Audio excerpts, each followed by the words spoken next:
बिस्मिल्लाहिर्रहमानिर्रहीम, अस्सलामुअलैकुम। पाकिस्तान मॉर्निंग में आपको खुशामदीद कहेंगे।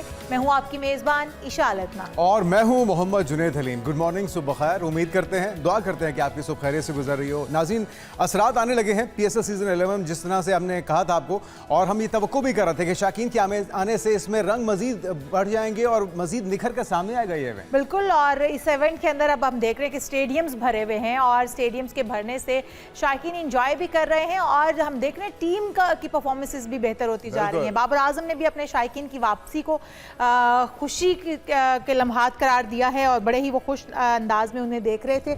और फिर उनके जो शायकीन क्रिकेट हैं, जो फैंस हैं, बल्कि स्पेशली बाबर आजम के, जिस तरह से वो उनको लपक लपक कर जा रहे थे गले लगाने के लिए, उन्हें मुबारकबाद देने के लिए उनकी सेंचुरी पर, और जिस तरह की परफॉर्मेंस रही ओवरऑल बाबर आजम की भी, बाकी तमाम प्लेयर्स की भी, वो शायकीन क्रिकेट की ही लगता है मरहून मिन्नत। और इशाल, आपको याद होगा जिस वक्त बाबर आजम परफॉर्म नहीं करते तब भी उनके शायकीन, उनके जो फैंस हैं, उनके पीछे क्रेजी होते हैं और उनसे उसी तरह से मोहब्बत करते हैं, और जब वो परफॉर्म करते हैं तो फिर उसका तो अंदाज़ा लगाना बहुत ही मुश्किल हो चुका है।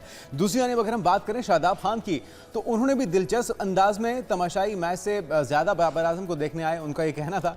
और बाकी जो क्रिकेटर्स हैं यकीनी तौर पर वो भी जेलसी फील करते होंगे। बिल्कुल, जेलसी भी फील करते होंगे, खुशी का इजहार भी करते होंगे, लेकिन शादाब जो है वो खुशी का इजहार कर रहे थे। वो कह रहे थे कि बाबर को देखने के लिए तमाशाई ज़्यादा आए हैं। फील्डिंग के दौरान 2 मरतबा तमाशाई जो सिक्योरिटी हिसार तोड़कर मैदान में दाखिल हो गए हैं और फिर बाबर आजम से मिलने की कोशिश भी की। एक मद्दा बाबर आजम की सेंचुरी पर उन्हें मुबारकबाद देने के लिए विकेट तक जा पहुंचे। तो ये वाक़यात जहाँ एक तरफ खिलाड़ियों की मकबूलियत को जाहिर करते हैं, वहीं पर सिक्योरिटी जो इंतजाम हैं उन पर भी सवालात उठा देते हैं। तो शादाब क्या कह रहे थे वो पहले सुन लेते हैं। जब भी क्राउड आता था हमें ऑब्वियसली हमारे से ज़्यादा तो बाबर के लिए आए हैं, लेकिन जब भी क्राउड आता था हमेशा खुशी होती है कि वो। तो आपने गुफ्तगू सुनी है, हमारे से ज़्यादा तो शायकीन बाबर के लिए आए हैं, यानी कि बाकी तमाम इवेंट, बाकी तमाम खिलाड़ी, बाकी सारा का सारा मैच एक तरफ, बाबर आजम की फ़ैन फॉलोइंग और उनके जो क्रेजी फैंस हैं उनकी उनसे मोहब्बत वो एक तरफ है। बहरहाल, जिस तरह से आप भी बात करें कि एक बड़ा चैलेंज तो होता है इंतज़ामिया के लिए कि वो इन तमाम शायकीन को कंट्रोल करे, कोई ऐसा खुदा न खास्ता मिसहैप ना हो जाए, सिक्योरिटी लैप्स ना हो जाए। बहरहाल, जो इनकी मोहब्बत थी इनके फैंस की, इसके जवाब में बाबर आजम ने क्या कहा वो भी आपको सुनाते हैं। 12वें खिलाड़ी के लिए मैसेज दे दी, क्योंकि उन्होंने कहीं सही कह दिया, शोर ज़्यादा आपके लिए मचा था। नहीं, मेरे ख्याल से काफ़ी खुशाइन बात था कि जिस तरह क्राउड को अलाउ किया और जिस तरह लोग वेट कर रहे थे, तो हम सब खुश हैं और कोशिश करेंगे इनके भी कुछ लाया करें। आप अपने बाबर जो है वो किंग है, उन्होंने साबित किया है और हम उम्मीद करते हैं कि जो फार्म उनकी बहाल हुई है वो इसी तरह से रहेगी और इंशाल्लाह हमें आने वाले इवेंट्स में भी वो इसी तरह से परफॉर्म करते हुए नजर आएंगे। और हम ये चाहेंगे कि तमाम प्लेयर्स तरह से गूंजे जिस तरह से बाबर आजम का जब वो स्टेडियम में मौजूद होते हैं तो शाहीन क्रिकेट की ज़बानों पर गूंज रहा होता है। आगे बढ़ते हैं और अब कुछ शामिल करते हैं टॉप 5 स्टोरीज। तो नाजरीन, आज हम अपने प्रोग्राम में सबसे पहले बात करने जा रहे हैं, ईरान ने खुद बताया वो अमरीकी नाकाबंदी के बायस अंदरूनी तौर पर ज़वाल पजीर है, ये ट्रंप का कहना है। और ईरान की नाकाबंदी ख़त्म करने का मुतालिबा ताकि अपनी क़यादत को मना सकें, ये भी अमरीकी सदर का दावा है। इस पर भी तफसील से जायज़ा लेंगे कि ईरान इस पर क्या मौक़िफ़ रखता है। जी हाँ, और फिर बात होगी पंजाब असम्बली के तारीखी इक़दाम की। चाइल्ड मैरिज रिस्ट्रेंट बिल मंजूर कर लिया गया है। कम उम्री की शादी पर सख्त सज़ाओं की मंजूरी दे दी गई है। अब यह मुमकिन नहीं होगा जबरी शादी या फिर कम उम्र में बच्चों की शादी करवा देना उनकी रजामंदी के बगैर, उनके बालिग होने से पहले। इस पर क्या सज़ाएँ होंगी, क्या इक़दाम होंगे उन अफराद के ख़िलाफ़, उन सहूलतकारों के ख़िलाफ़, इस पर तफसील से बात करेंगे।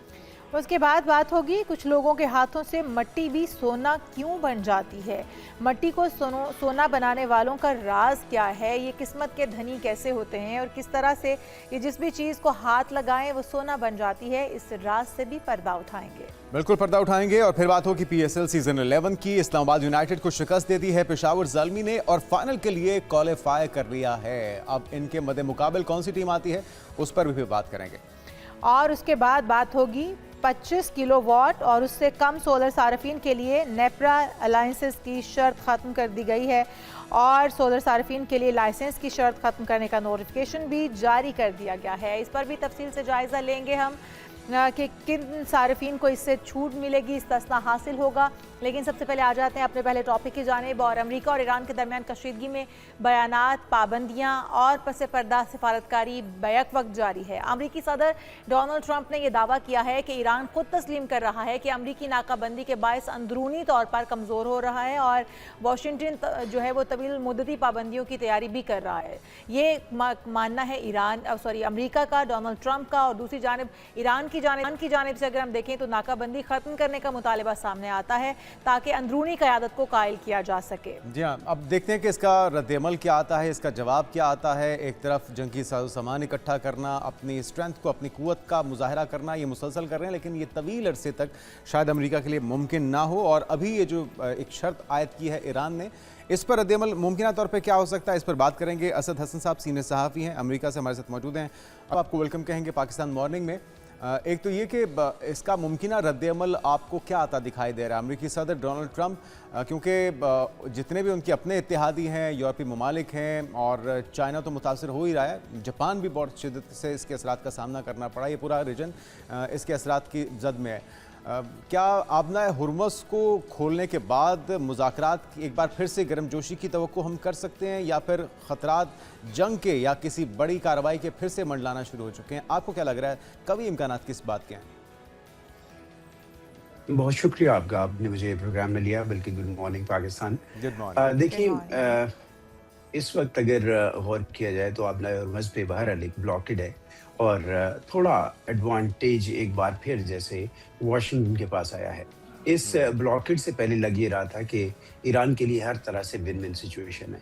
अब प्रेसिडेंट ट्रंप ये कह रहे हैं कि ईरानियंस ने मुझे खुद बताया, ये उनका क्लेम है, उन्होंने ज़ाहिर ट्रुथ सोशल पे डाला है कि वो क्लैप्स कर रहे हैं, they are in state of claps. तो इसलिए वो चाहते हैं कि इसकी ब्लॉकेड रोक दी जाए।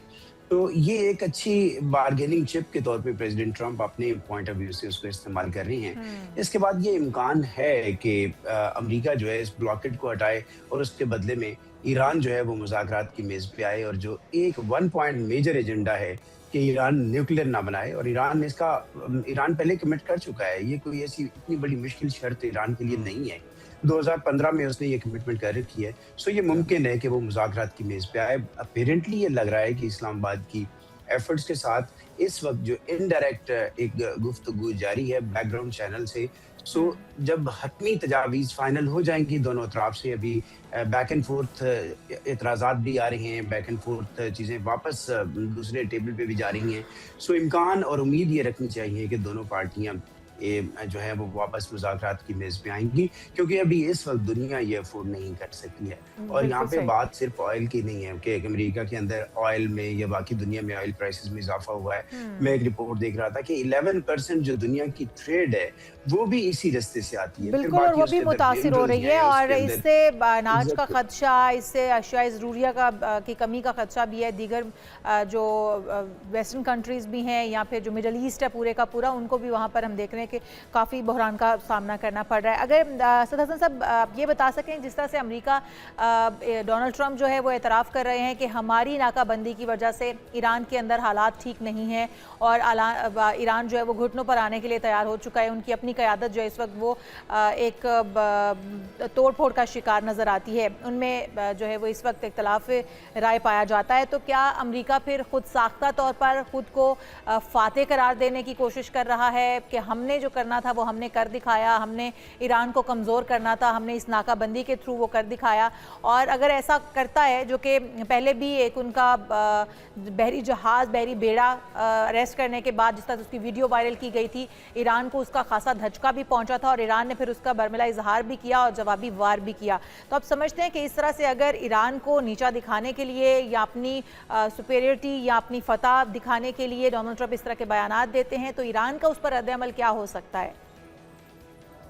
देखिए, मेरा ख्याल ये है कि इस वक्त जो सोशल मीडिया की हद तक जो रेटरिक्स हैं उनको ज़्यादा अहमियत देने की मुझे नहीं लगता कि ज़रूरत है, और ये दोनों पार्टियां भी समझती हैं।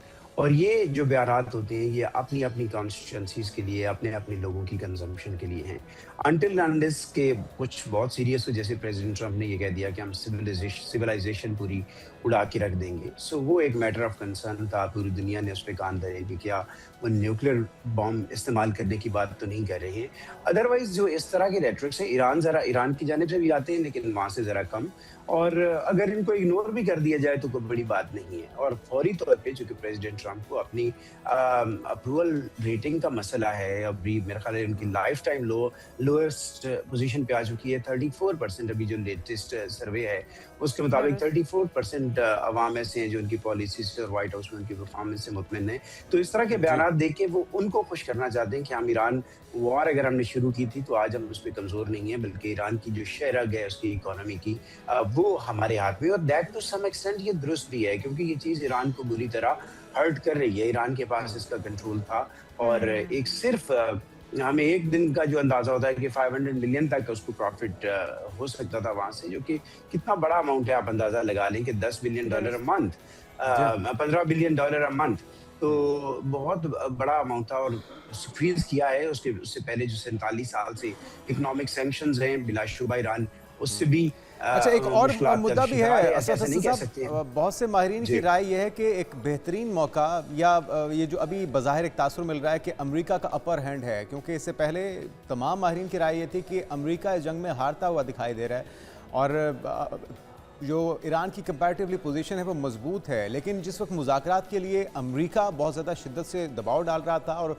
ईरान एक बेहतर पोजीशन में था, वो मौका ईरान ने कहीं गंवा दिया है। और अब जिस तरह से आप भी बात कर रहे हैं, डोनाल्ड ट्रंप भी ये कह रहे हैं कि इस वक्त कोलैप्स की सूरत हाल है, जो उनकी एक्सपोर्ट्स हैं वो बंद हो चुकी हैं, मुकम्मल तौर पर अपना हुर्मस वो अनऑपरेशनल हो चुका है। तो ये एक ऐसी सूरत हाल है जिसमें अमेरिका कंपैरेटिवली बेहतर है। और अपने तेल की अगर एक्सपोर्ट की बात की जाए तो वो तारीख की बुलंद तरीन सतह पर पहुंच चुकी है। एक महीने में 1,29,00,000 बैरल से ज़्यादा का उन्होंने तेल एक्सपोर्ट किया है।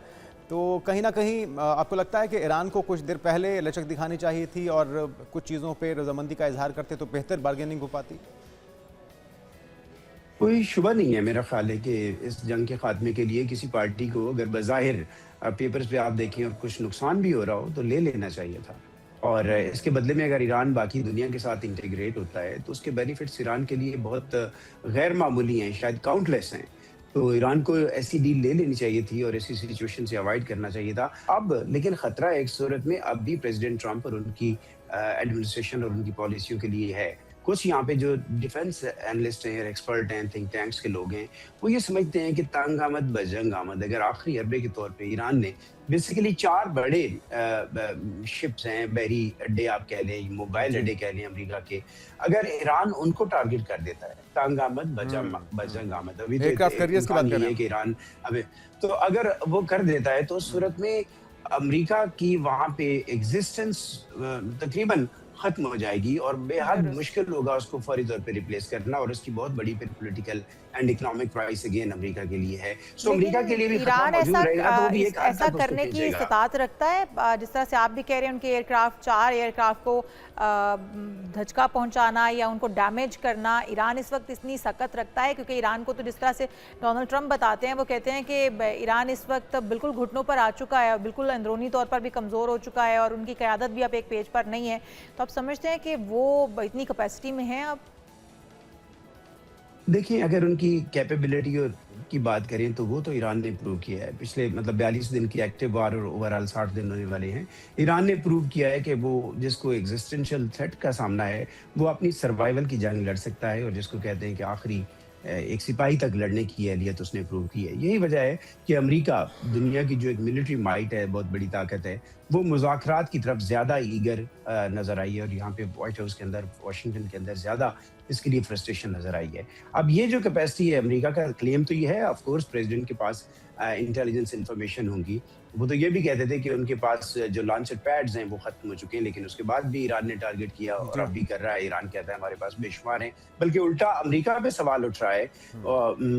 जो रिपोर्ट्स आपने देखी भी होंगी कि अमेरिका ने वो वेपन जो तैयार कर रखे थे कि कभी वो हांगकांग को चाइना से बचाने में इस्तेमाल कर सकता है, साउथ कोरिया को नॉर्थ कोरिया से बचाने के लिए इस्तेमाल कर सकता है, जी। और इवन यूरोप को रशिया से बचाने के लिए इस्तेमाल कर सकता है। उसका 50% जो है वो कंज्यूम हो गया है। जब ये दुनिया खुलेगी या ईरान खुलेगा इन अ वे, तो हमें पता चलेगा ईरान को इनॉर्मस लॉस तो हुआ है, उसका इंफ्रास्ट्रक्चर बुरी तरह तबाह हुआ है। जब वीडियोस आपके पास ग्रेजुअली इस जी, जंग बिल्कुल। के बाद आना शुरू होंगी तो अंदाजा होगा कि लेकिन- ईरान ने बड़ी कीमत चुकाई है, इसमें कोई शुबा नहीं है, बिल्कुल लेकिन बिल्कुल, resist किया है। लेकिन असद साहब इसी जंग के खात्मे से पहले एक और बड़ी तब्दीली रुनुमा हो रही है मिडिल ईस्ट के अंदर ख़ास तौर पे, और हम ये देख रहे हैं कि ओपेक कार्टेल से यूएई ने अलहदगी का फैसला कर लिया है। एक तो यूएई के ऊपर इसके असरात क्या होंगे, और दुनिया में जो तेल की तरसील है उसको भी कोई फ़र्क पड़ेगा इससे? देखिए, मेरा ख्याल है इस जंग के अंदर मिडिल ईस्ट के तमाम ममालिक ने ख़ासतौर पे जो यूएस के साथ अलाइन है उन्होंने नुकसान उठाया, लेकिन सबसे ज़्यादा नुकसान जो है वो यूएई को हुआ है।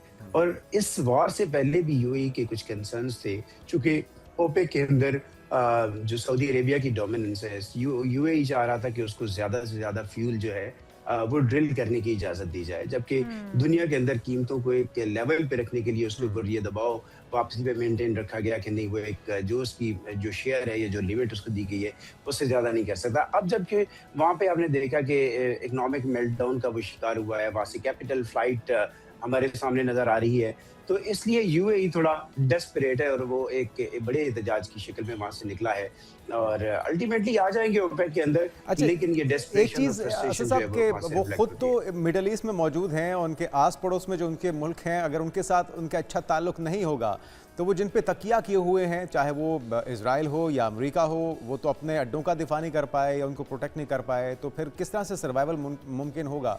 अभी जो नुकसान हुआ इससे कहीं ज़्यादा मज़ीद नुकसान में इजाफा हो सकता है अगर यही स्ट्रेटजी रही? जुनैद, ये तो मैं तो खैर नहीं कह रहा, नाम कोई बहुत बड़े एनालिस्ट हैं ना स्ट्रेटेजिस्ट हैं। जो स्ट्रेटेजिस्ट बोल रहे हैं वो ये है कि हर सूरत जब इस जंग की जो डस्ट है वो बैठेगी तो उसके बाद एक तरह से रीशेप हो सकती है ना सिर्फ दुनिया बल्कि वो रीजन बिलखसूस अपनी सिक्योरिटी डायनामिक्स के अंदर भी। यही तो वजह है कि पाकिस्तान को एक अपर हैंड इसमें मिल रहा है और पाकिस्तान के लिए इसके अंदर से अपॉर्चुनिटीज भी पैदा हो रही हैं हर दो सूरतों में। सो थोड़ी कहना चाहिए मायूसी, डिसअपॉइंटमेंट वाशिंगटन से ज़रूर है, और जो सिक्योरिटी गारंटीज हैं वो भी एक तरह से कंप्रोमाइज हुई अच्छा है, असद साहब, चैलेंज हुई लेकिन है कि इसके अमेरिका के अंदर दूसरा ऐसी एंगल भी है कि या तो डोनाल्ड ट्रंप अमेरिका उनका दिफा करना नहीं चाहता था अपने उन अमेरिकी अड्डों का, या उसमें उस वक्त कैपेसिटी मौजूद नहीं थी कि वो उनका दिफा कर सकता है। एक दूसरा एंगल भी है कि या तो वो ये चाहता था कि ये मिडल ईस्ट पूरे का पूरा ईरान के अगेंस्ट होकर उन पर अटैक कर दे, धावा बोल दे, और जंग जो है वो मजीद तूल पकड़ जाए। ये दूसरा एंगल जो है मुझे लगता है कि शायद ज़्यादा सूटेबल है, जो डोनाल्ड ट्रंप को ज़्यादा सूट करता था कि तमाम जो मिडल ईस्ट के ममालिक हैं वो भी इस जंग में पूरी तरह से कंट्रीब्यूट करें। मैं प्रेसिडेंट ट्रंप का एक जुमला जो खुद ज़ाहिर उन्होंने प्रेस ब्रीफिंग में कहा, मैं वही कोट कर देता हूँ। उन्होंने कहा कि मुझे बहुत हैरत हुई, हम ये सोच ही नहीं सकते थे कि ईरान गल्फ कंट्रीज को अटैक कर सकता है।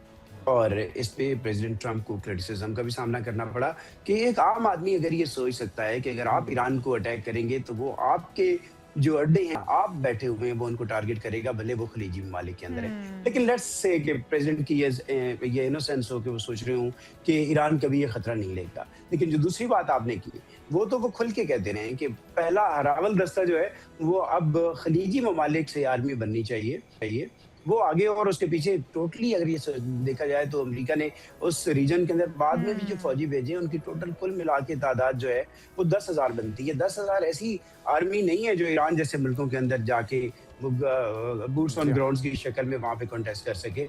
लाख से ज्यादा तो सिर्फ अफगानिस्तान के अंदर थी, और तकरीबन 80 से 100 ममालिक की आर्मी नेटो के अम्ब्रेला के नीचे अफगानिस्तान में लड़ रही थी। तो ईरान तो उससे कहीं ज्यादा मजबूत है, और उसकी जो एक प्रोफेशनल कह लें एक रेजिलियंट पासदारान इनकलाब है, उसकी आर्मी है, उसके इंस्टीट्यूशन है, वहाँ पे तो 10-20 हज़ार से काम नहीं चलता, और ना ही किसी ऐसे खलीजी मुल्क की आर्मी से जिसको इस नौयत की जंग का पहले कोई तजुर्बा ना हो। लेकिन प्रेसिडेंट की ये ख्वाहिश जरूर रही है, और अब भी अगर खुदा ना करे कि अगर जंग एस्केलेट होती है तो जरूर चाहेंगे, तो आप भी वो यही चाहेंगे कि पूरा जो मिडल ईस्ट है वो हमारी फोटो एरियल बिल्कुल इसमें Exactly. धकेला जा सके। बहुत शुक्रिया असद हसन साहब, सीनियर सहाफ़ी अमेरिका से हमारे साथ मौजूद थे। डोनाल्ड ट्रंप के इस तरह के ख्वाब तो पूरे नहीं हो पाए कि पूरे मिडल ईस्ट को इस जंग में झोंका जा सके, लेकिन अब जो उनके मुज़ाकरात हैं अगर वो कामयाब हो जाएं तो इसके लिए हम भी दुआगो हैं। पूरी दुनिया इस वक्त लगी हुई है कि ये मुज़ाकरात कामयाब होके जो अमन है वो कायम हो सके इस खत्ते के। बिल्कुल, और पाकिस्तान भी इसके लिए भरपूर कोशिश कर रहा है, बैकडोर राब्ते भी चल रहे हैं। देखते हैं इसका क्या नतीजा निकलता है। अभी एक ब्रेक लेते हैं और ब्रेक के बाद दीगर इशूज शामिल करेंगे। Stay with us. नाज़रीन, वेलकम बैक। पंजाब असम्बली ने बच्चों के हुकूक के तहफ़्फ़ुज़ के लिए एक तारीखी कदम उठाया है और कम उम्र की शादी की ममानियत से मुतल्लिक तरमीमी बिल को कसरत राय से मंजूर कर लिया गया है, जिस पर काफ़ी अरसे से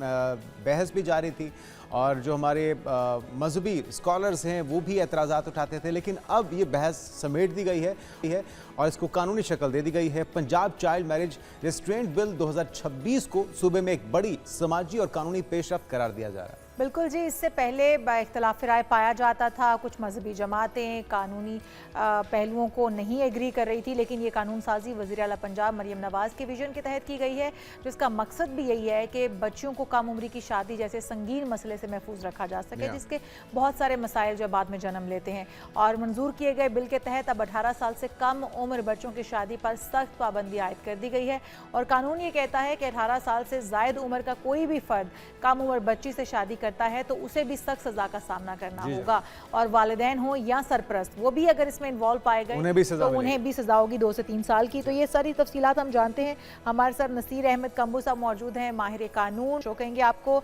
कम्बू साहब, आपसे जानेंगे कि इस कानून के बनने में बहुत सारी स्ट्रगल भी है, बहुत कोशिशें करने के बाद ये कानून बना, बहुत बार इसके ऊपर कानून बनने की कोशिश की जाती रही, फिर वापस हो जाता था क्योंकि हमारी मजहबी जो मौलवी हजरात हैं, मौलाना हजरात हैं, वो इस पर बड़ा बहस में पड़ जाते थे कि जी बच्ची अगर बालिग हो गई है, वो बलोगत की उम्र कुछ और समझते हैं, इसलिए वो 18 साल तक का इंतज़ार करने की हक में नहीं थे। लेकिन ये बेहतरीन फ़ैसला है हमारी जनरेशन को बचाने के लिए भी, क्योंकि बच्ची जब खुद समझदार नहीं अभी हुई और उसकी शादी करके उसको एक बंधन में बांध दिया जाना एक बड़ा ही मुश्किल अमर होता है। लेकिन किस तरह से फैमिलीज़ को किस तरह से पाबंद किया जाएगा? कानून तो बन गया है, उसके लिए क्या क्या सज़ाएं मुकर्रर की? जी बिस्मिल्लाहिर्रहमानिर्रहीम। मैं समझता हूँ कि ये एक बड़ा तारीख़ी इक़दाम है पंजाब गवर्नमेंट का और ये जो है वो 2013 में सबसे पहले ये कानून बनाया था सिंध गवर्नमेंट ने। अच्छा, वहाँ उन्होंने जो है वो 18 साल एज की थी बच्चे और बच्ची के लिए शादी की, लेकिन वहाँ पे भी एक लैकुना है कि वहाँ पे उन्होंने निकाह नामे में शनाख्ती कार्ड का कॉलम नहीं रखा हुआ। तो फिर जब शनाख्ती कार्ड का कॉलम नहीं है तो कोई अगर कहता है जी 18 साल है तो वो फिर उसी पे यकीन कर लिया जाता है। लेकिन बहरहाल 2013 में वहाँ से ये मामला शुरू हुआ था। अच्छा, फिर उस कानून को जो है वो फेडरल शरीयत कोर्ट में चैलेंज भी किया गया और वहाँ पे फेडरल शरीयत कोर्ट ने जो है वो उस कानून को लेजिटिमेट करार दिया और ऑब्ज़र्व फरमाया कि रियासत जो है वो फैमिली मामलात में या मेजॉरिटी या बलोगत की एज डिटर्मिन करने की बाबत जो है वो रियासत का इख्तियार है और लिहाजा कानून जो है वो फ़िज़िकल मेजॉरिटी के साथ साथ दिमागी तौर पे पुख्तगी जो है वो इसको भी ऐड करना चाहिए। अच्छा, फिर पंजाब में कोई 2 साल पहले जस्टिस शाहिद करीम साहब हैं, लाहौर हाई कोर्ट के ऑनरेबल जज हैं, उन्होंने जो है वो एक जजमेंट दी रेट पिटीशन में कि पंजाब गवर्नमेंट को 2 साल पहले डायरेक्शंस दी कि आप जो पंजाब का चाइल्ड मैरिज रिस्ट्रेन एक्ट है ना 1929 का, इसमें डेफिनेशन क्लास जो है ना 2A, उसमें दो मेल चाइल्ड के लिए 18 साल एज थी और फीमेल के लिए 16 साल थी। इसको जो है वो इक्वल करें, 18 साल करें, क्योंकि हमारा आइन भी इक्वालिटी ऑफ सिटीज़न की बात करता है, आर्टिकल 25। और दूसरा उसमें उन्होंने बड़ा डिटेल में जो है वो जो छोटी उम्र की शादियां होती हैं उसमें जो है वो कैसे बच्चियों का या बच्चों का इस्तेहसाल होता है। छोटी बच्चियों की उम्र की और जबरी शादियां, ये सिंध में तो बहुत ज़्यादा स्वेर सूरत हाल थी, बहुत ही क्रिटिकल सूरत हाल थी और हमने देखा कि बहुत सी बच्चियों को जबरी तौर पे उनके मज़ाहिब भी चेंज करवाए गए हिंदू लड़कियों के और उन्हें जबरी तौर पे किसी के निकाह में भी दिया गया। पंजाब में सूरत हाल क्या थी?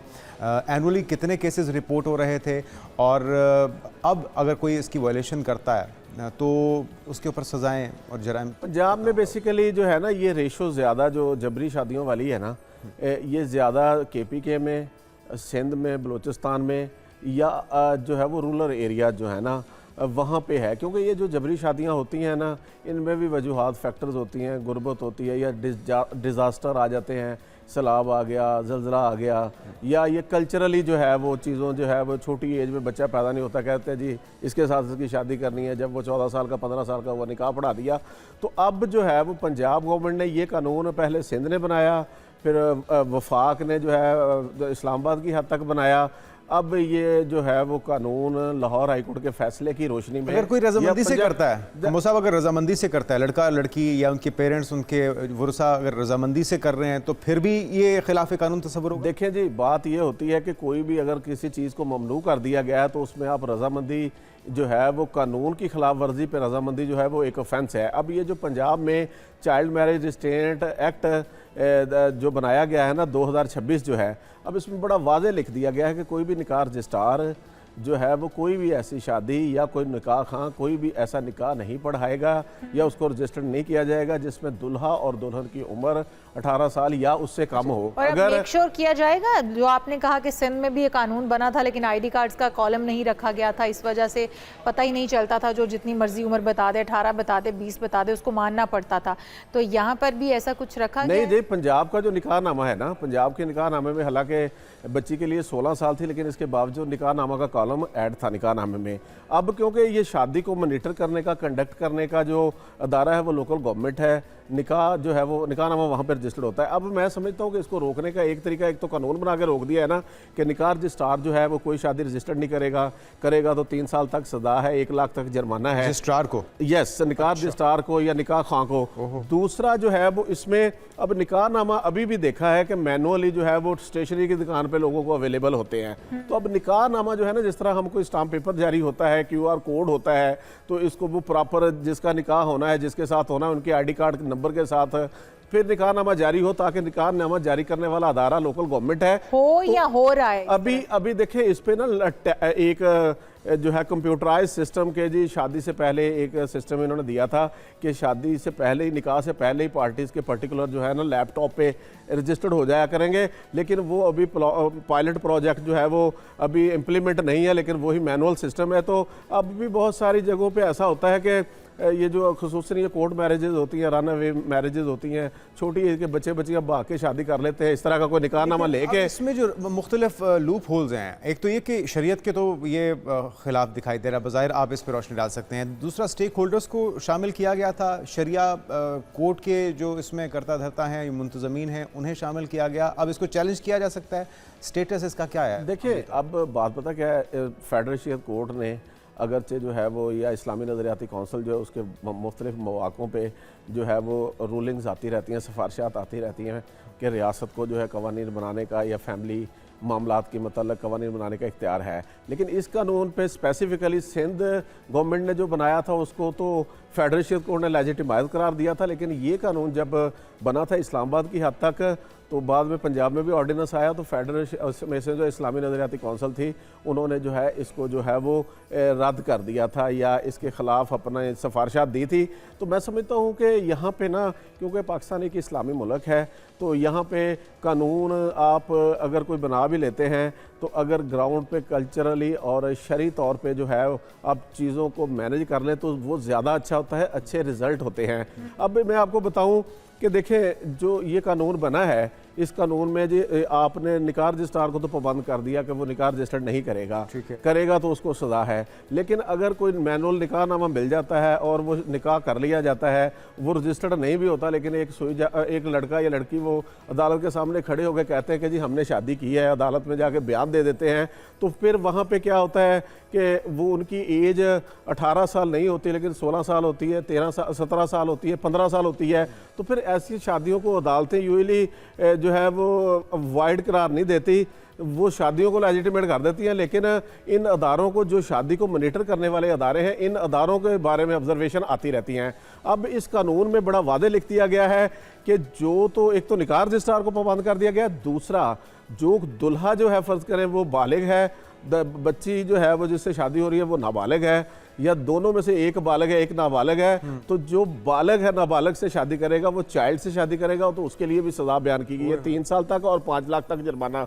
इसी तरह अब देखें नाबालगान जो है बच्चे जो हैं उनकी शादियां करवा दी जाएं और करवा के उनको एज अ मियाँ बीवी रहने पे और उनके साथ जो है वो उनके रिलेशन कायम करवाए जाएं उनकी मर्जी से या उनकी मर्जी के बगैर। इसको चाइल्ड अब्यूज़ कहा गया है और इसकी सज़ा 7 साल तक है और 1 मिलियन जुर्माना है। अच्छा। इसी तरह आप देखें कि जो बच्चे या बच्चियां जो हैं ये भी किया जाता है कि जी अच्छा बलूचिस्तान में कानून नहीं है या वहाँ पे ले जाके दूसरी जगह पे वहाँ पे जाके चाइल्ड ट्रैफिकिंग में ले जाके उनकी शादियां करवा दी जाएं, तो उनको भी जो है वो ममनू करार दिया गया है ऐसे करने वालों का, या जो पेरेंट्स हैं या कोई भी हैं, इसमें भी 7 साल सजा है और 1 मिलियन जुर्माना है। तो इसमें फर्ज करें इसमें ट्रैफिकिंग में कोई मदद देता है, कोई पनाह देता है, कोई ट्रांसपोर्ट देता है, तो वो सारे जो है वो इस कानून के तहत काबिल सज़ा है। और यहाँ तक है कि पेरेंट्स या गार्डियन जो ऐसी शादी करवाने में मावन है या ऐसी शादी होने में रोकने में नाकाम है, तो उनके लिए भी इस कानून में 2 साल तक सजा है और जुर्माना है। अब कोई भी कम्बो साहब एक तो चीज़ ये है कि जुर्मानों तक पहुंचने या सजाओं तक पहुंचा तब जाएगा जब इल्म होगा कि ये शादी जो है वो इलीगल है, कानून जिसको जो पास हुआ है उसके मुताबिक नहीं है, 18 साल से कम उम्र बच्चे या बच्चियां हैं।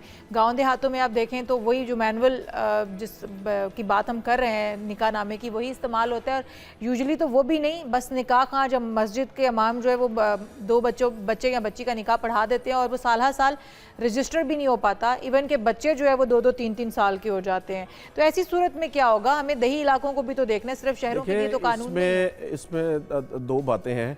एक तो देखें जब आप जो है वो इस्लामी शार वाले जो हमारे अदारे हैं कॉन्स्टिट्यूशनली या हमारे उलमा जो हैं उनको पेज पे लेके एक कट डेट जो है ना कंसेंसस करके इज्तिहाद करने का या इजमा का इस्लाम में कॉन्सेप्ट है कुरान और सुन्नत से लेके।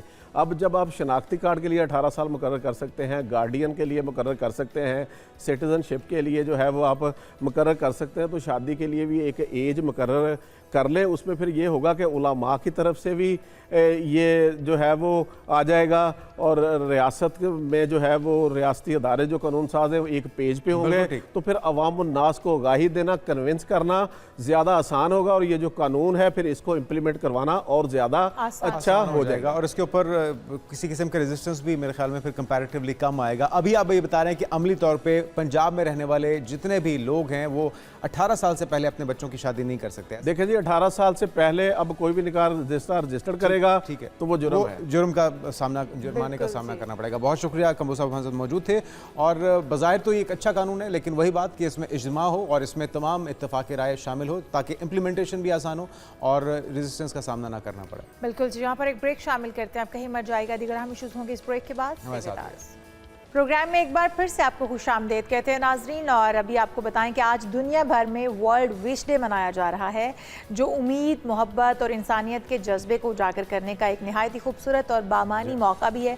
और ये दिन ख़ास तौर पर उन बच्चों के नाम किया जाता है जो संगीन और जानलेवा बीमारियों का सामना करते हुए जिनकी छोटी छोटी ख्वाहिशात होती हैं उनको पूरा करने की वो एक अपने अंदर रमक जगाए रखते हैं। बिल्कुल, उनकी ज़िंदगी में खुशी, मुस्कुराहट और हौसला पैदा किया जाता है उनकी उस विश को पूरा करते हुए। इस दिन की अहमियत हमें यह एहसास भी दिलाती है कि एक मामूली सी खुशी या एक छोटी सी ख्वाहिश की तकमील किसी के दिल में नई उम्मीद जगा सकती है। तो क्यों ना उस उम्मीद को जगाया जाए और इससे ज़िंदगी के मुश्किल लम्हों से लड़ने का हौसला दिया जा सके। वर्ल्ड विश डे है आज और इंसानियत हमदर्दी और बाहमी ताउन का दर्स देती है। हमें भी उन तमाम अपने आसपास जो लोग हैं, जो नन्हे फूल हैं, किसी बीमारी में, किसी आजमाइश में मुब्तला हैं, उनकी विशेस को पूरा कीजिए और उस सुख को, उस खुशी को महसूस कीजिए जो कि किसी के चेहरे पर मुस्कुराहट की सूरत में पैदा होती है। बिल्कुल जी, तो दूसरों को खुशी देना वैसे भी आपके लिए बहुत खास की बात होनी चाहिए। ये अल्लाह ताला बहुत कम लोगों को नसीब फरमाता है कि वो दूसरों के लिए खुशी की वजह बन सके। आगे बढ़ते हैं और अपने टॉपिक की जानिब आते हैं जनाब के कुछ लोग वाकई ऐसे होते हैं जिनके हाथों में आम सी चीज़ भी दे दी जाए तो वो मट्टी भी यानी कि दे दी जाए तो वो सोना बन जाती है। ये लोग ना सिर्फ हालात का रुख बदल देते हैं, बल्कि नामुमकिन को भी मुमकिन बनाने की सलाहियत रखते हैं। कामयाबी महज किस्मत का खेल नहीं है, बल्कि मुसलसल मेहनत है, वाज़े मकसद होना चाहिए, हार ना मानने की जुस्तजू होनी चाहिए और एक अज़म होना चाहिए, फिर उसके नतीजे में जो कामयाबी आपको मिलती है। लेकिन कुछ ख़ास किस्म के लोग भी होते हैं जो कि कुछ भी करने की ठानते हैं, कुछ भी करते हैं तो फिर उसमें वारे न्यारे हो जाते हैं या उनको वो कामयाबी मिलती है जो कि दूसरे आम लोग जो वो सोच भी नहीं सकते हैं। बिल्कुल, और इसी तरह के जो मामलात होते हैं वो मौके का इंतज़ार नहीं करते ऐसे लोग, बल्कि ख़ुद मौका पैदा करते हैं। तो वो कौन से लोग होते हैं? क्या कोई भी ऐसा बन सकता है जो मिट्टी में हाथ डाले और सोना बन के निकले? इम्तिनान अहमद साहब मोटिवेशनल स्पीकर हैं। इम्तिनान भाई, आपको वेलकम कहेंगे। ये क्या फार्मूला है, ये क्या राज है, इसको कैसे सीखा जाए? ये मेहनत है या नसीब है कि आप मिट्टी में हाथ डालें सोना हो जाए? हमने तो किताबों में पढ़ा है, क्या हकीकत में भी ऐसा होता है? रहीम, अस्सलाम वालेकुम and thank you very much for having me. अब ये जो कॉन्सेप्ट है ना, ये आपको साउथ एशिया में मिलेगा, पाकिस्तान में, बांग्लादेश में, इंडिया में, कि जी मट्टी में हाथ डाला और वो सोना बन गई। आपको वेस्टर्न साइकोलॉजी के अंदर, आपको इवन फार ईस्ट के अंदर ये कॉन्सेप्ट नहीं मिलेगा। तो probably we need to investigate कि ये हमारे यहाँ ये कॉन्सेप्ट आया कहाँ से और ये कौन से लोग हैं और हम ऐसा क्यों नहीं बन पाते कि मट्टी में हाथ डालें और सोना बन जाए। साइकोलॉजिस्ट इसको टर्मिनोलॉजी में एक कॉइन करते हैं, वो कहते हैं कि ये ना बेसिकली एक कंपाउंडिंग कॉम्पिटेंस है। जब आप एक काम करते रहते हैं तो उसके साथ साथ दूसरा काम आपका संवरता चला जाता है। Let me give you an example कि जिस तरह कोई एक ऐसा इंसान है जो काहिल तरीन है, वो कुछ नहीं करता, जिसको पंजाबी में आप कहते हैं ना एक वेला आदमी है। जब आप उस इंसान को कहेंगे ना कि बेकार बैठे हो, एक काम करो, मेरा ये छोटा सा काम कर दो, वो कहेगा कि जी मेरे पास तो टाइम ही नहीं है। लेकिन एक मसरूफ आदमी को आप कहेंगे ना कि ये मेरा छोटा सा काम कर दो, वो अपने स्केड्यूल में से कहीं ना कहीं उस काम के लिए वक्त निकाल लेगा। तो ऐसा क्या हुआ कि बेकार आदमी वो काम नहीं कर पाया, लेकिन एक काम करने वाला आदमी वो कर पाया, क्योंकि वो एक मोमेंटम में होता है और मोमेंटम में उसके काम संवरना शुरू हो जाते हैं। वो एक उस मोमेंटम के अंदर एक कॉम्पिटेंस से दूसरी कॉम्पिटेंस में चला जाता है। हम दरख्त को देखते हैं, हम ये देखते हैं कि कितना कदावर हो गया है। पिछले साल भी इस चेरी के दरख्त ने फूल उगाए थे, इस साल फिर फूल उगा दिए और ये देखो ये जमीन के अंदर इसकी जड़ें कितनी बढ़ती जा रही हैं। ये दरख्त तो जहां हाथ डालता है वो मट्टी सोने में बदल जाती है। हम ये नहीं देखते कि पूरा एक साल लगा उस दरख्त को अपने आप को इस काबिल बनाने के लिए कि उस पर फूल उग सकें। अच्छा इम्तिनान भाई, एक और चीज़ भी है, बिल्कुल सही कह रहे हैं आप कि मेहनत है इसके पीछे, जो हर मट्टी भी सोना बन जाती है, हर चीज़ निखर जाती है।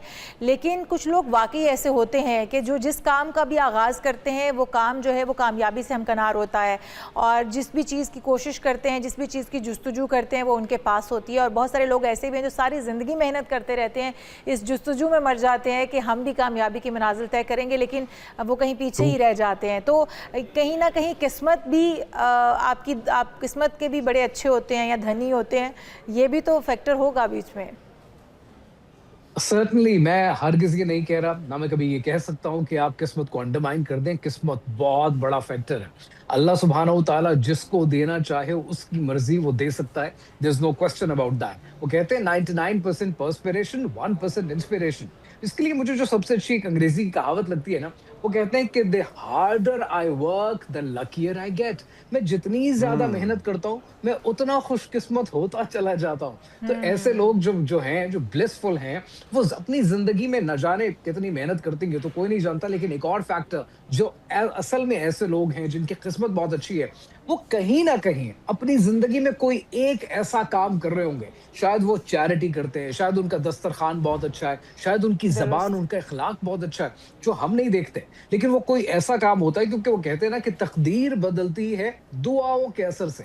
तो अगर किस्मत बदलनी है तो किस्मत तो दुआ से बदलती है, और वो दुआ है जो आप अपनी जबान से नहीं करते, जो दुनिया आपके लिए करती है अपनी जबान से। तो कुछ तो हम ऐसा कर रहे होंगे ना कि जो दुनिया खुश होती है, जिससे राजी होती है, अल्लाह के लोग राजी होते हैं, और वो बदले में जब दुआ करते हैं चीजें बेहतर हो जाती हैं। लेकिन हम वो एस्पेक्ट नहीं देखते। वो मेहनत भी अपनी जगह पूरी कर रहे होंगे, हम वो एस्पेक्ट भी नहीं देखते। हमें लगता है कि बस मट्टी में हाथ डाला, किस्मत इनकी अच्छी थी, ये तो आगे निकल जाएंगे। फ़इन्ना माल उसरी युसरा, हर मुश्किल के साथ आसानी है। हम वो आसानी तो देखते हैं, हम वो मुश्किल नहीं देखते कि वो मुश्किल कौन सी थी। तो ऐसे लोग जरूर मौजूद हैं, लेकिन कहीं ना कहीं वो कुछ ना कुछ ऐसा जरूर कर रहे होते हैं। इसलिए बहुत इंपॉर्टेंट है हर इंसान ना अपना एक रेट्रोस्पेक्ट करे कि मैं अपने पूरे दिन में, पूरी जिंदगी में कोई ढंग का काम ऐसा करता हूँ जो मैं आगे भी दिखा सकता हूँ और जिसका मुझे कोई ना कोई नतीजा यहाँ भी मिल रहा हो, तो कोई ना कोई वो काम ऐसा हो जो कहीं ना कहीं नोटिस में आ रहा हो, तो वो नोटिस वाली चीज हम नहीं देखते। मैं आपको इसमें एक बड़ी अच्छी मिसाल देता हूँ। वेस्ट के अंदर एक साइकोलॉजिस्ट हैं एंजेला डकवर्थ, और उनकी टेड टॉक्स भी गूगल पे अवेलेबल हैं, यूट्यूब पे अवेलेबल हैं। वो कहती है मेरे जिंदगी में ना एक सवाल था, लिटरली एक सवाल। अगर फॉर एग्जांपल मैं आपसे कहूँ कि पैसे वाले अमीर होते हैं, आप कहेंगे हाँ वो भी होते हैं। मैं कहूँ जिनके माँ बाप के कनेक्शंस अच्छे थे वो जिंदगी में आगे बढ़ते हैं, आप कहेंगे हाँ ऐसा भी होता है। मैं अगर आपसे कहूँ कि जिन्होंने अच्छा सोचा, जिनके आइडियाज अच्छे थे, आप कहेंगे हाँ बिल्कुल ऐसा भी होता है। तो पॉइंट ये है, एंजेला डकवर्थ की एक बड़ी अच्छी सी रिसर्च, वो कहती है मुझे सिर्फ एक चीज चाहिए थी कि वो एक कॉमन फैक्टर क्या है जो हर इंसान के अंदर मौजूद होता है और वो कामयाब होता हो जाता है। उन्होंने स्कूल्स के बच्चों को स्टडी करना शुरू किया। वो बच्चे जो जिंदगी में कुछ आगे बढ़े, कोई फौज में चला गया, किसी ने कारोबार कर लिया, किसी ने बिजनेस छोड़ दिया, वो पूरी जिंदगी जब उनकी ट्रैक की तो पता चला वो जो एक फैक्टर है, वो फैक्टर माँ बाप के कनेक्शन नहीं है, वो फैक्टर पैसा नहीं है, वो फैक्टर आइडियाज नहीं है, वो फैक्टर है ग्रिट।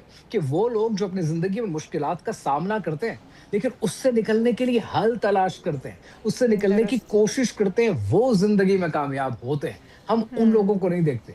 हम कहते हैं छप्पर फाड़ कर कहीं से हमारे पास आ जाए। हो सकता है आपकी तकदीर में ये लिखा हो कि अगर ये मेहनत करे तो इसको दे देना। अच्छा हम वो चलें, मेहनत करने के अगर लिए किसी को तैयार हैं। ख्याल आ जाए इम्तिनान भाई कि उसने ख़ुद को बदलना है, और वो जो आप जिसकी आगाज़ में भी बात कर रहे थे कि हम उस शख्स के साथ कंपैरिजन उसका नहीं कर सकते जो एक मेहनत करता है और एक बेकार रहता है, तो उसके लिए आगाज़ कहाँ से किया जाए? अगर ख़ुद को बदलने की कोशिश करनी है, अगर आप ख़ुद को लकी बनाना चाहते हैं इतना, तो क्या कुछ अपने आप के अंदर लाना होगा, क्या कुछ छोड़ना होगा? बहुत सिंपल सी चीज है। हदीस तिरमिजी है, रसूल अल्लाह सल्लल्लाहु अलैहि वसल्लम ने फरमाया कि पहले अपने ऊंट को खूंटे से बांधो और उसके बाद अल्लाह पर भरोसा करो।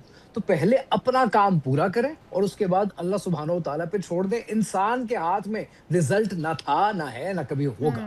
तो रिजल्ट तो आपको नहीं पता कि क्या मिलने वाला है, लेकिन कोशिश इंसान के हाथ में। तो पहला काम क्या है? लैसल इंसान इल्ला मा सआ। अपनी कोशिश पूरी करें, इंसान को वही कुछ मिलता है जिसकी वो कोशिश करता है। That is factor number 1।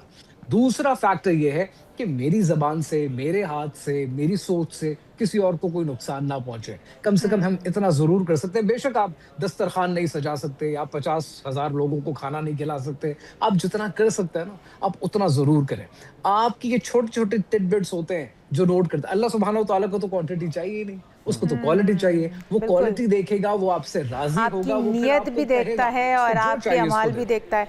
अच्छा इम्तिनान भाई, अगर हम बहुत सारे लोग ऐसे भी होते हैं कि जो रिस्क नहीं लेते हैं, जो ये डर के बैठ जाते हैं, ये सोच कर बैठ जाते हैं कि अगर हमने ये काम शुरू किया या हमने ये करने की ठानी तो शायद हमें नुकसान हो जाएगा और हम शायद ये कर नहीं पाएंगे। तो ख़ुद पर यकीन होना और उसके बाद वो कोशिश भी करना और वो रिस्क लेना, ये कितना ज़रूरी है? क्योंकि हम लोग अक्सर, हम में से कोई 70-80% लोग तो वही हैं जो कि डर के पीछे हट जाते हैं। एग्जैक्टली ये जो सवाल है, this is honestly very important, क्योंकि बहुत से ऐसे लोग आप देखते हैं अपनी जिंदगी में जो रिस्क लेते हैं और बहुत से लोगों के सामने अपॉर्चुनिटी होती है और वो रिस्क नहीं लेते। I think the one particular factor जो उसको अलग करता है ना, वो थ्रेट माइंडसेट है। हमारे सामने जब कोई ऐसी सिचुएशन होती है जिसमें खौफ हो, फियर हो, डर हो, रिस्क हो, तो ऐसे रिस्क के दौरान दिमाग के अंदर जो एमिगडाला का एरिया है ना, ये शट डाउन हो जाता है। ये रैशनल थिंकिंग करना बंद कर देता है। अब यहाँ पर साइकोलॉजिस्ट बड़ी अच्छी बात करते हैं। वो कहते हैं 3 मैकेनिज्म है। पाकिस्तान में आमतौर पर 2 कोर्ट होते हैं, तीसरे के बारे में हम बात नहीं करते। और मैं आपको उसके हवाले से एक बड़ी घरेलू सी और आसान सी मिसाल भी दे देता हूँ। इसको कहते हैं फाइट, फ्लाइट, फ्रीज। कि जब आपके सामने ऐसी सिचुएशन हो, जब आपने कभी ऐसी सिचुएशन नहीं देखी, खौफ में आप मुब्तला हो गए, ट्रॉमा आपके सामने आ गया, अब आप क्या करेंगे? या तो आप उस सिचुएशन से लड़ेंगे, फाइट करेंगे, या आप उस सिचुएशन के अंदर फ्लाइट करेंगे, भाग जाएंगे उस सिचुएशन से, या आप फ्रीज हो जाएंगे, आपके हाथ पैर नम हो जाएंगे, समझ नहीं आएगा। आमतौर पर ये देखा गया कि जो बच्चियों की शादी होती है और अगर लेट से मियाँ बीवी की नहीं बन रही, लड़ाई हो रही है, तो ऐसे सिचुएशन में ज्यादातर बच्चियां जो अच्छे बैकग्राउंड से या आप कह लीजिए मेट्रोपॉलिटन बैकग्राउंड से आए, जिन्होंने कभी ट्रॉमा नहीं देखा था, तो आप क्या देख रहे हैं आजकल?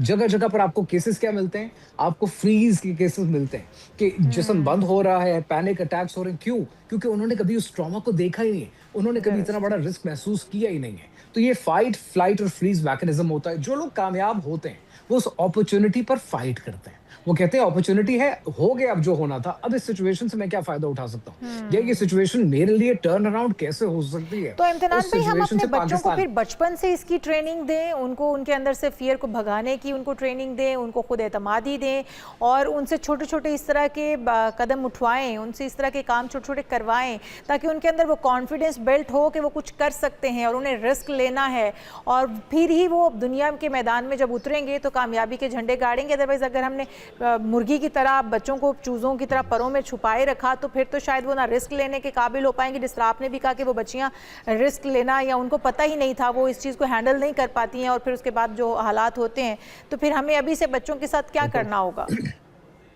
100% आपने अपने सवाल में जो कहा है, 100% this is what is needed. हम क्या करते हैं, हम छोटे छोटे फैसले बच्चों को नहीं लेने देते कि ये मैं करूंगा, ये मैं आपको बताऊंगा, ये इस तरीके से होगा। जब वो बच्चा फैसला लेगा ही नहीं तो वो टोटली डिपेंडेंट हो जाएगा। बड़े होते होते ना वो अपनी एजुकेशन के फैसले ले पाते हैं, ना उन्होंने कौन सा करियर चूज करना है वो फैसले ले पाते हैं, यहाँ तक कि वो अपने रिश्ते के फैसले नहीं ले पाते, क्योंकि जो वालिदा और वालिद है उन्होंने आपकी अरेंज मैरिज कराने, वो फैसला नहीं ले पाते।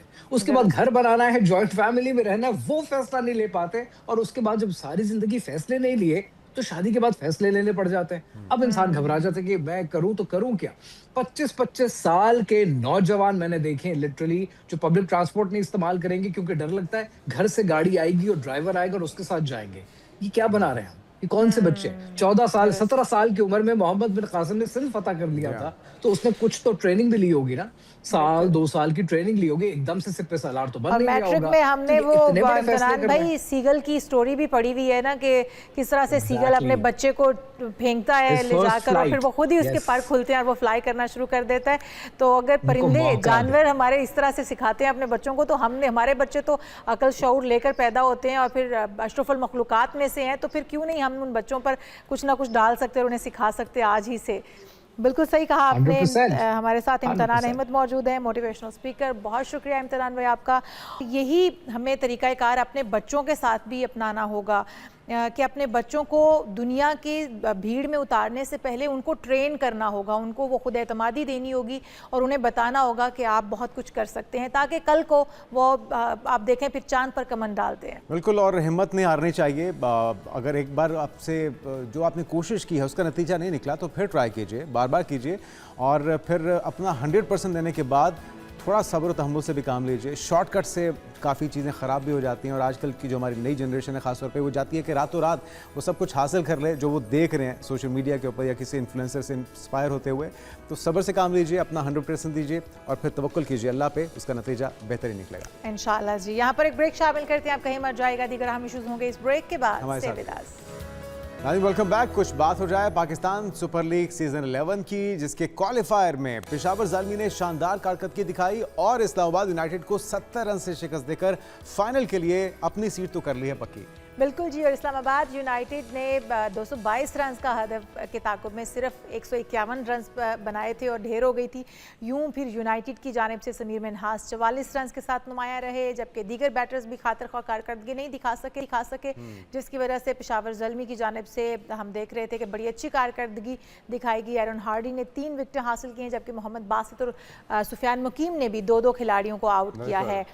तो बाबर आजम जो है वो हम देख रहे थे कि वो सबसे हाँ, एक बार फिर से परफॉर्मेंस सेंचुरी उन्होंने की है। उनके जो फैंस हैं वो उनके पीछे दीवाने हुए थे, वो बगैर कुछ खेले भी अपने फैंस को दीवाना बना लेते हैं। जब सेंचुरी स्कोर कर दें फिर तो आप अंदाज़ा लगा सकते हैं उनकी मोहब्बत का, उनकी चाहत का क्या लेवल होगा। तो हमारे साथ मौजूद हैं हमाद सिद्दीकी साहब, स्पोर्ट्स जर्नलिस्ट। हमाद भाई, आपको वेलकम कहेंगे पाकिस्तान मॉर्निंग में। पेशावर ज़ल्मी ने तो अपनी सीट पक्की कर ली है, बाबर आजम की हुई और फैंस का जो क्रेजीनेस था वो भी हमने देखा। इनके मध्य मुकाबल किसको आते देख रहे हैं? थैंक यू, बहुत बहुत शुक्रिया। बहुत अच्छी परफॉर्मेंस पेशावर ज़ल्मी की। आपने पहले कहा मध्य मुकाबल किसको आके देख रहे हैं, तो अभी तो आज एक और मैच होना है मुल्तान और हैदराबाद। उसके बाद से जी हाँ, और फिर इसके विनर का इस्लामाबाद यूनाइटेड से, उसके बाद पता चलेगा कौन सी टीम। लेकिन कल की जो परफॉर्मेंस है ज़बरदस्त, मैं कहूँगा कि पेशावर ज़ल्मी यही वजह है कि टॉप पे आपको नज़र आ रही है, सबसे ज़्यादा नंबर ऑफ मैचेस जीतती है। बेस्ट मैं कहूँगा कि जेलन टीम और डिलीवर कर रही है। और 5 साल के अरसे के बाद ये फाइनल में पहुंचे हैं। 5 साल फाइनल में नहीं पहुंच पा रहे थे। बाबर आजम की परफॉर्मेंस देखे जाए तो वाहिद बैट्समैन बन गए हैं जिन्होंने 4 सेंचुरियां स्कोर कर ली हैं। तो बहुत अच्छी इस टूर्नामेंट में 2 सेंचुरियां। और बाबर के ऊपर जो स्ट्राइक रेट का एतराज़ था, बाबर ने तमाम अपने क्रिटिक्स को खामोश कर दिया, उन कोचेस को खामोश कर दिया जो बाबर की गेम चेंज करना चाह रहे थे, उसको पावर हिटर बनाना चाहते थे।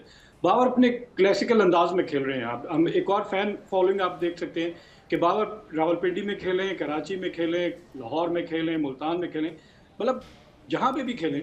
हमने देखा था वो फेज जब बाबर नहीं कर रहे थे, उसके बावजूद लोग बाबर को, जैसे ही बाबर एंटर होते थे क्रीज ग्राउंड में बैटिंग के लिए, तो आपको उसकी वेलकम नजर आता था। और कल तो क्या ही बात है जनाब, उन्होंने सेंचुरी एक और करके दी और बताया कि इस तरह क्रिकेट खेली जाती है। स्लॉग आपको उतना नजर आता है जिस तरह बाबर जैसे प्लेयर, जिसको मैं न्यूजीलैंड के केन विलियम्स से मैं कहूँ रिलेट करूंगा, वो बिल्कुल इस बाबर के अंदाज में खेलते हैं कि ग्रेजुअली आपको बिल्ड करते नजर आते हैं और इनिंग को फिनिश करते हैं, एंड तक लेके जाते हैं। ये रोल होता है शीट एंकर का, कि उसको ये बता दिया गया कि आपने 20 और आपके अराउंड बाकी बैट्समैन बैटिंग करेंगे, और हम टोटल अगर आपने 20 ओवर बैटिंग की, आपके तो 100 रन होंगे और आपके साथ जो साथ दे रहे हैं तो हम टीम का टोटल 200 बोर्ड पे लगा सकते हैं। ये हमारे उन कोचेस को समझ नहीं आया जिसने जबरदस्ती बाबर को कहा कि नहीं जी आप पावर हिटिंग करें, आप अपनी रेंज ऑफ शॉट्स बढ़ा दें।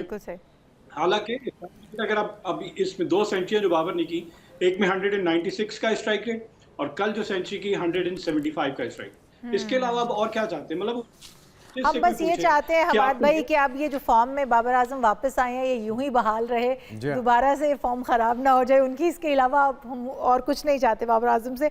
अच्छा, अगर हम देखें इस्लामाबाद यूनाइटेड, तो इस्लामाबाद यूनाइटेड में कहाँ कहाँ आपको लगा कि उन्होंने कुछ गलतियाँ कर दी हैं जिसके बायस वो ये मैच उनके हाथ से निकल गया? चांस तो भी बाकी है, लेकिन आप क्या कहेंगे कल के मैच के लिए जो उन्होंने गलतियाँ की हैं? बिल्कुल, उन्होंने गलतियां ये की कि पावर प्ले जो था वहाँ पे रिचर्ड ग्लीसन जो है वो पिछला मैच शायद उनको रेस्ट कराया गया था। अच्छा, ये समझ नहीं आती जो आपका विनिंग मोमेंटम होता है उसमें आपको डिस्टर्बेंस करने की क्या जरूरत है, तब्दीलियां करने की। एक प्लेयर नए बॉल से बॉल कर रहा है और वो आपको अप फ्रंट पावर प्ले में 2 या 3 विकेटें भी लेके दे देता है, तो वहीं से आपको मैच काफी आपके हक में आ जाता है। लेकिन ये रेस्ट कराने की पॉलिसी, और फिर उसके बाद से जब वो वापस आया तो हमें नजर आया कल वो पावर प्ले में समीर उनको बहुत आसानी से खेला, पेशावर ज़ल्मी के हारिस ने और बाबर आजम ने। तो यहाँ पे डिफरेंस नजर आ जाता है कि रेस्ट नहीं, विनिंग जो कॉम्बिनेशन होता है उसको कभी भी ब्रेक नहीं करना चाहिए। खेलते जाएं, खिलाते जाएं, आप उसको, आपको मैच जीत के दिखा देगा अगला। क्योंकि हारिस जैसा बैट्समैन जो टेक्निकली मुझे इतना साउंड देखे, बाबर डिफरेंट है। बाबर आपको नजर आता है कि कॉपी मेरिट पे खेलेगा, कॉपी बुक स्टाइल में करे। हारिस तो स्लॉग है। स्लॉग के लिए रिचर्ड ग्लीसन आइडियल था क्योंकि वो लेंथ बॉल जो करता है जिसको हम 8 मीटर की कहते हैं, वहां से बैट्समैन को फ्रंट फुट पे लाता है और वो ड्राइव खेलने जाएगा तो स्निक लगेगा, आपके पास स्लिप कॉर्डन, अगर एक स्लिप भी है तो वहां पे आप कैच ले सकते हैं। लेकिन हमने उसको फ्री हैंड दे दिया और वो अपने अंदाज में खेला और उसने जो स्टार्ट करवा दिया पेशावर ज़ल्मी का, वो बहुत मुश्किल था। इस्लामाबाद यूनाइटेड ने चेज अच्छा किया, मैं कहूँगा इनसाइड 4 ओवर 50 कर लिए थे, लेकिन जैसे ही ओपनिंग पार्टनरशिप 59 की ब्रेक होती है जिसमें समीर मिन्हास जो पाकिस्तान का एक और स्टार है, 44 रन की अच्छी इनिंग खेली, डेविन कॉनवे 20 रन बनाए, लेकिन उसके बाद हम देखें शादाब खान चौथे नंबर पे बैटिंग करने आ रहे हैं। उनके पहले एक मोहसिन रियाज बैटिंग कर, वो भी एक अच्छा यंगस्टर है। फिर उसके बाद कॉनवे है, कॉनवे के बाद मार्क चैपमन का रिकॉर्ड पाकिस्तान की पिचेस में बड़ा ज़बरदस्त है कि वो बड़े कंसिस्टेंट, लेकिन कल शायद उनका दिन नहीं था, या ये कि 2222 रन जो है वो उनकी रीच से ज़्यादा हो गए थे। हमने देखा कि 5वें 6ठे ओवर तक, इवन 10 ओवर तक वो 100 रन के करीब वो पहुंच गए थे, लेकिन उसके बाद जो वो डिफरेंस रिक्वायर्ड रन रेट का था वो उनकी जैसे विकेटें गिरनी शुरू हुई की रीच से बाहर होता गया और फिर हमें नजर आया कि आसानी 2 या 3 ओवर ही अच्छे करने थे, क्योंकि 10 से ऊपर अगर 12-14 चला जाता रन रेट तो दूसरी टीम वहाँ पैनिक कर जाती, क्योंकि फिर उसको ज्यादा नंबर ऑफ शॉट खेलनी पड़ती है। अच्छा, अगर थोड़ा सा हमाद भाई आज के मैच की आपसे पूछें, राय क्या है, मशवरा क्या है दोनों टीम के लिए? मुल्तान और हैदराबाद में दोनों को एक दूसरे को काबू करने के लिए क्या करना होगा? घर किसको जाता देख रहे हैं?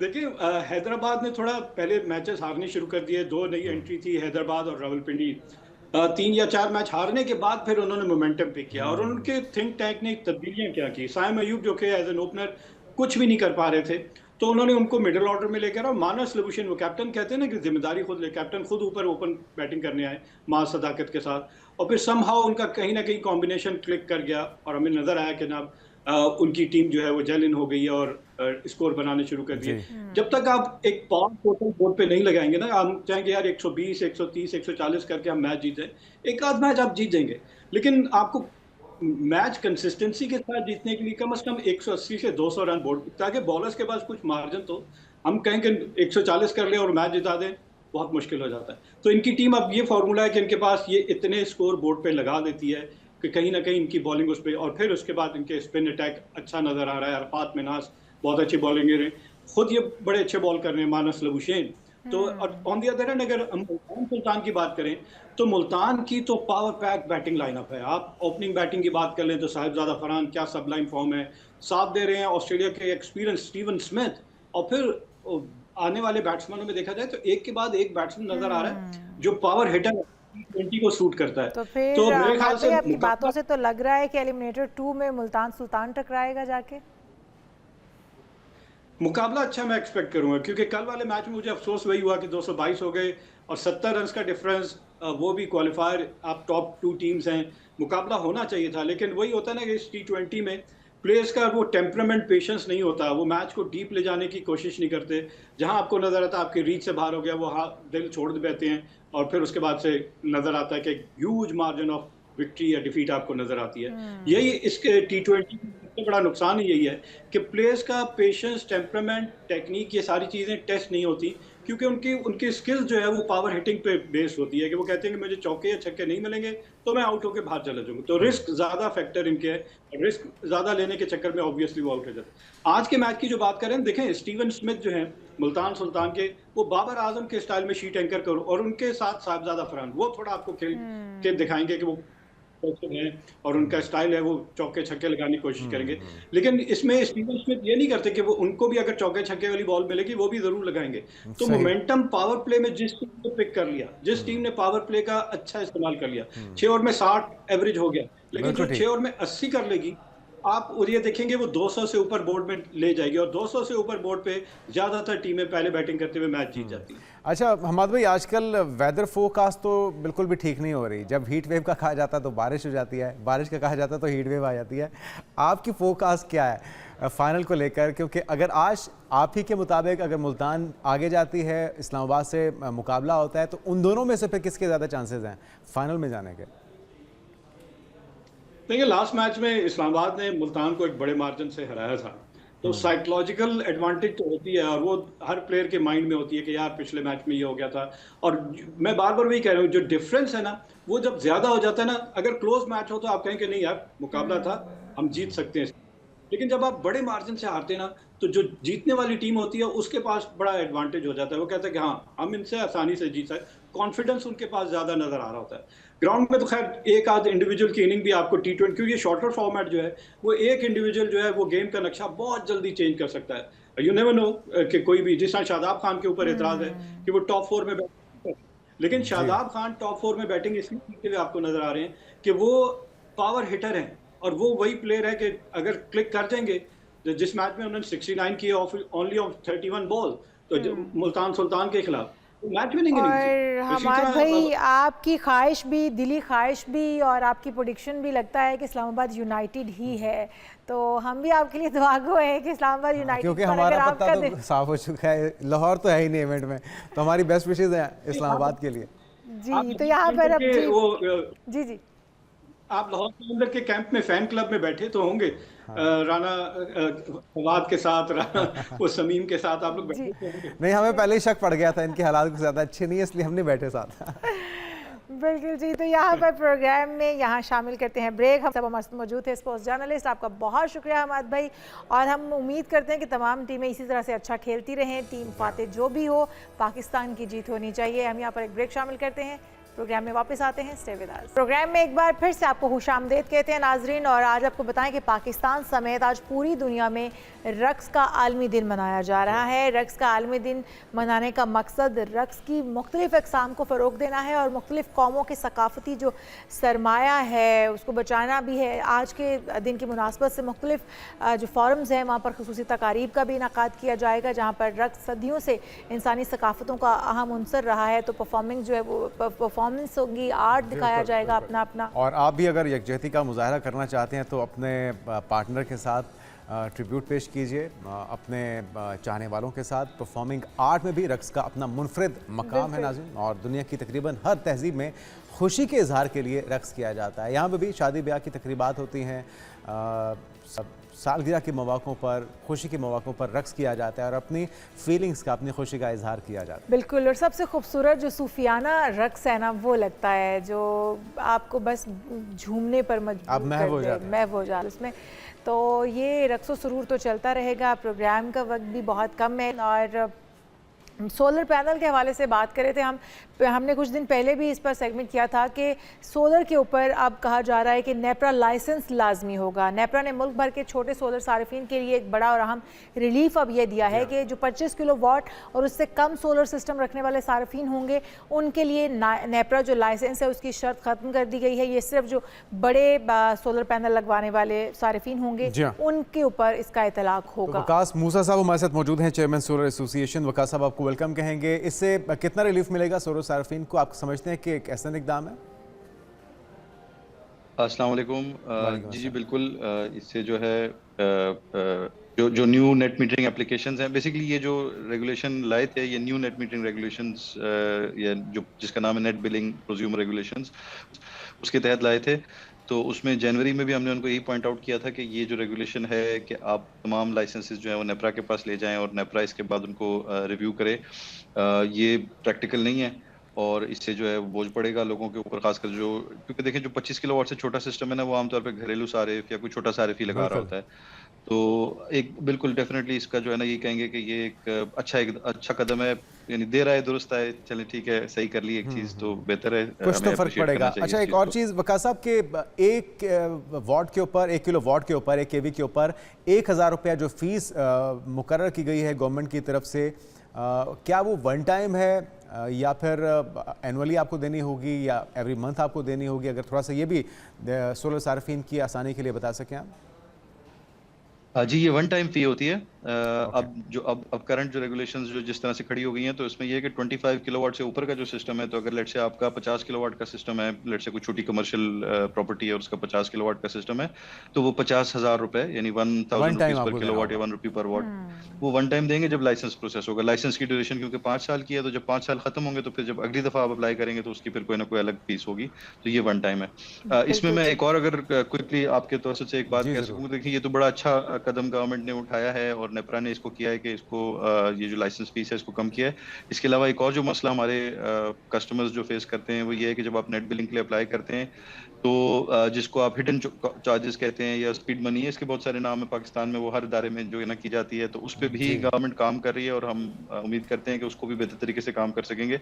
उसको ख़त्म करना है क्योंकि जहाँ पे नेपरा की फीस तो क्योंकि सरकारी है तो लोगों ने शोर मचाया और उसको जो है वो उन्होंने वापस ले लिया है।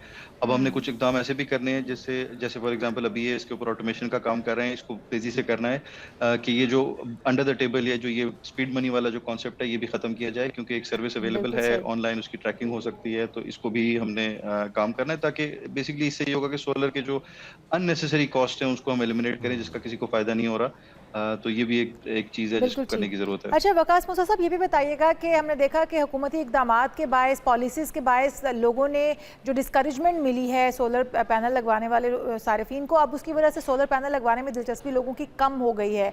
तो क्या समझते हैं कितना रेशो कम हुई है? लोग अब क्या लगवाने में इंटरेस्टेड हैं? कितने केवी का मैक्सिमम? क्योंकि अब तो ये भी डिस्करेज किया जा रहा है कि आप अपनी कैपेसिटी से ज़्यादा अगर लगवाएंगे तो आपको उसकी मद में कुछ नहीं मिलेगा, बल्कि आपके जो जाएंगे सारे यूनिट वो भी वेस्ट जाएंगे। तो ये इससे भी हमें बताइएगा कि कितना फ़र्क पड़ा है इसके ऊपर, इस मार्केट के ऊपर। इस पे अगर हम देखें ना, उसको दो पार्ट्स में इस सवाल को डिवाइड कर सकते हैं, इस जवाब को डिवाइड कर सकते हैं कि पहली चीज़ तो ये है कि इनिशियल एक इंटरेस्ट थोड़ा कम हुआ था लोगों को, डेफिनेटली खासकर जब ये जनवरी फरवरी में पॉलिसी आई थी तो लोगों ने कहा था कि ये तो फ़ायदा ही नहीं हुआ, मैं फिर इतनी इन्वेस्टमेंट करने का क्या पॉइंट है मुझे इतनी सारी इन्वेस्टमेंट करने का। लेकिन हुआ ये है कि पिछले 1 महीने में खासकर ये जंग की वजह से जब एनर्जी क्राइसिस ग्लोबल एक चल रहा है और पाकिस्तान के ऊपर भी ज़ाहिर है उसका इम्पैक्ट आया है, तो उस क्राइसिस में लोड शेडिंग शुरू हुई है और लोगों को फिर से रियलाइज़ हुआ है और इनफैक्ट ये हुकूमत को भी रियलाइज़ हुआ है कि जो सोलर जो है ना वो हमें एक इंडिपेंडेंस देता है। देखिए सूरज की जो शुआएं हैं उसके ऊपर ना अपना हुर्मुज़ का कोई फर्क पड़ता है, ना किसी ट्रंप का फर्क पड़ता है, वो अपनी जगह आती रहेगी। तो जब हमारे पास पाकिस्तान में अपना एक इंडिपेंडेंट सोर्स है तो इसको हम क्यों ना बेहतर तरीके से यूटिलाइज करें। तो ये चीज़ गवर्नमेंट को भी नजर आ रही है और उनके बयान से भी लग रहा है कि वो इसको फिर से इनकरेज करने की तरफ जा रहे हैं और लोगों को भी इससे एक वो मिला है कि लेकिन वकास लगता ये है कि हुकूमत को जब बैकलैश आता है तब समझ आती है कि ये पॉलिसी गलत थी या इस पॉलिसी के ऊपर नजरसानी होनी चाहिए, क्योंकि ये बिल अप्रूवल लेने का जो तरीक़ाकार था लाइसेंस नेपरा से लेने का, ये पॉलिसी अभी कुछ दिन पहले ही अप्रूवल इसकी मिली है और फिर उसके बाद देख रहे हैं हम कि वापसी भी इसकी की गई। 25 kV तक के लोगों के सारिफिन के ऊपर ये इसका इतलाक नहीं होगा, लेकिन जो बाकी सारिफिन हैं उनके ऊपर तो इसका इतलाक होगा। अभी भी वो तो शिकंजे में हैं। जी, इसी तरह है कि ये जो पॉलिसीज़ जब बनाई जाती हैं तो अगर थोड़ा सा टाइम लगा के फीडबैक सही से ले लिया जाए तो बाद में सुबकी नहीं होती। ये जो पॉलिसी फरवरी में आई थी, 9 फरवरी को आई थी, इस पॉलिसी को 2 दफ़ा ऑलरेडी रिवाइज किया जा चुका है। देखिए अभी तो हम अप्रैल में ही बैठे हैं, इस पॉलिसी को आए हुए 2-3 महीने हुए हैं और दो दफ़ा इसको रिवाइज करने की ज़रूरत पड़ गई है, क्योंकि उसमें ऐसी चीज़ें डाली गई थी जो कि जितने भी एक्सपर्ट्स थे, यानी हम लोग जो एसोसिएशन वाले हैं वो तो डेफिनेटली सोलर की फील्ड को देखते हैं, तो हम तो ये कह ही रहे थे, लेकिन जो बहुत शुक्रिया इक़्तिसादी वकास माहिरीन हैं मूसा वो साहब यही कह रहे हैं। हमारे साथ मौजूद थे। और चलें, 25 kV वाले सारिफिन को तो रिलीज़ दिया गया है, लेकिन अभी बहुत सी चीज़ें हैं जो हिडन चार्जेस हैं, जो आप डिस्करेज कर रहे हैं, इन चीज़ों के ऊपर भी नजरसानी की ज़रूरत है। बिल्कुल जी, प्रोग्राम का वक्त भी खत्म हो चुका है, इसलिए हम भी आपसे चाहेंगे इजाज़त। अपना बहुत सारा ख्याल रखिएगा। हमारी आपकी मुलाकात होगी कल। अल्लाह हाफ़िज़।